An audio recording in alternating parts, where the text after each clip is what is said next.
guys, what's up? Nandito na naman ang inyong Lakot-Sharang Appraiser. So, it's been a while nang huli kong upload. So, siguro ang huli kong upload is last month ng mahigit. Pero this time, so mag-upload tayo. Meron akong pinuntahang trabaho dito sa may Cavite. Particularly dito sa may Ternate, Cavite. So, sad to say, hindi siya madaling puntahan unless meron kayong sasakyan. Kasi liblib na lugar talaga siya dito sa may Ternate. So, Barangay Sapang, Ternate, Cavite, yung particular na exact location ng resort na to. So, itong resort na to ay pangalan niya ay Kailabne Bay Resort and Marina. So, kailangan yung magkaroon ng advance booking pag pupunta kayo dito kasi hindi siya basta-basta mapapasok. So, itong area na to, papasok na siya doon sa mismong resort. Pero ayan, bubungad sa inyo yung monkey. Makikita nyo siya. Bye-bye! So, sobrang dami ng mga unggoy dito. So, malaya silang nakikihalubilo talaga sa mga taong dumadaan dito. So, hindi naman sila nangangagat, sabi nila. Basta hindi naman sila guguluhin. So, sanay na sila sa tao. Pero, syempre, mag-ingat pa rin tayo. So, ito yung area papasok ng Kailabne. So, makikita nyo, maganda yung view. Kasi sobrang taas ng elevation niya. Talagang bundok na bundok talaga siya. So, ayan na yung area papasok sa may resort. Marami kayong entrance na dadaanan kasi sobrang laki nung location talaga or nung property talaga na to. Yung total exact area niya nasa 164 hectares or 1.6 million square meters. Sabi na, sinasabi na. O, tatlo, o. Ito, o. Ayun! Ano? Hello! Cute nila, o. Ayan o! Laki, o. Hoy! Ay. Di ba ka mababayo? Hi! Huwag ka lalapit ha! Ayun, o. Galing ng upo ng isa, o. So, welcome dito sa Kailabne. So, isa siyang medyo isolated beach resort dito sa may Ternate. So, matagal na tong resort na to pero nag-shutdown siya before pandemic. So, ngayon, partially operational siya pero hindi pa ganun ka full blast. So, samahan nyo ako i-tour kayo dito sa bago nilang isang accommodation na tinatawag na glamping. So, makikita nyo kung ano yung itsura niya. So, ayan yung pool, bagong pool.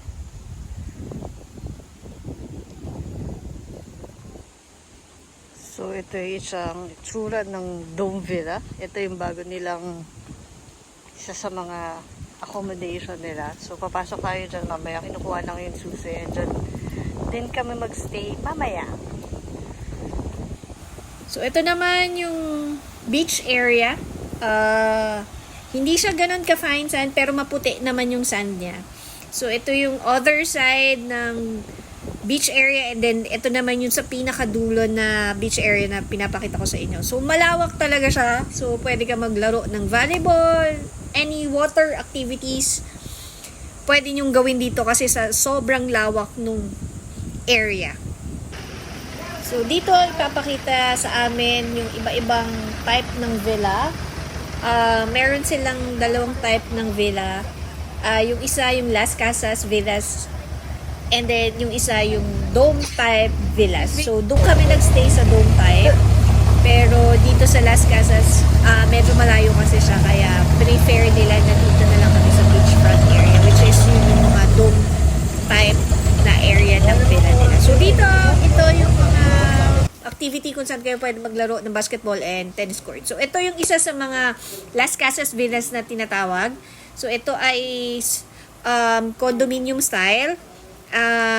Merong 1 bedroom, 2 bedrooms, and then studio type. Pero ang kaibahan naman nito, meron kayong private pool pero medyo malayo-layo nga lang talaga sa beachfront area. So, pag nagstay kayo dito, libre naman yung parang shuttle. So, may maghahatid sundo naman sa inyo. So, ayan yung area ng may swimming pool kayo. Pag nandito kayo sa condominium style ng Las Casas, ito yung other side ng area ng Las Casas. Meron din swimming pool area. So, depende kung ilan unit ang isang condominium. Minsan meron 4, minsan meron 5, pero 2-story or 3-story, ganun lang siya kalaki. So, hindi rin naman ganun ka-crowded, pero... Madam, Okay. kamusta po, madam? Ano? Say it louder! Sino yan? Anghel sa lupa! So, pag nandito pala kayo, mahirap ang signal. So, may certain areas lang na merong signal dito. Most likely sa Globe lang.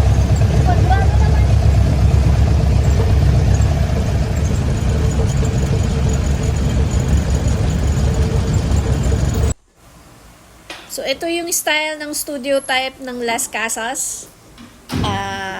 2-story pa rin naman siya. Hindi siya ganun kasikip. Pwedeng mag-accommodate ang tao dito hanggang 6 kasi malaki yung space talaga niya.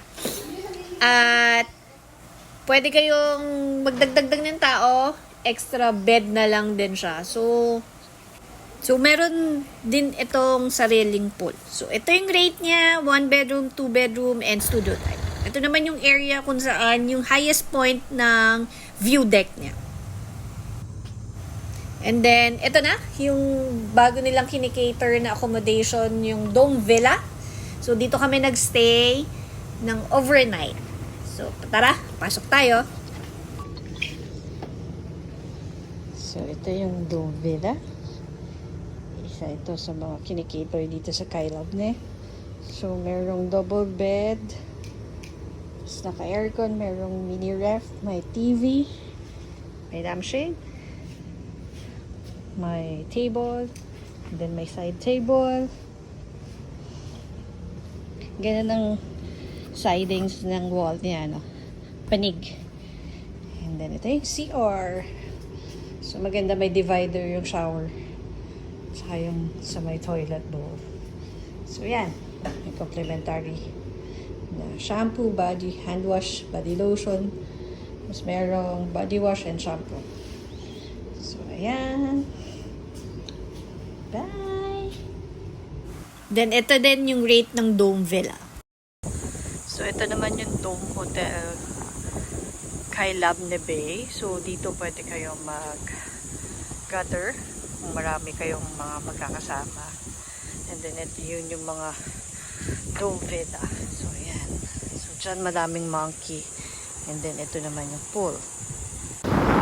So, ito naman yung causeway kung saan pwedeng mag-park ng yate kung meron mang yate yung guest.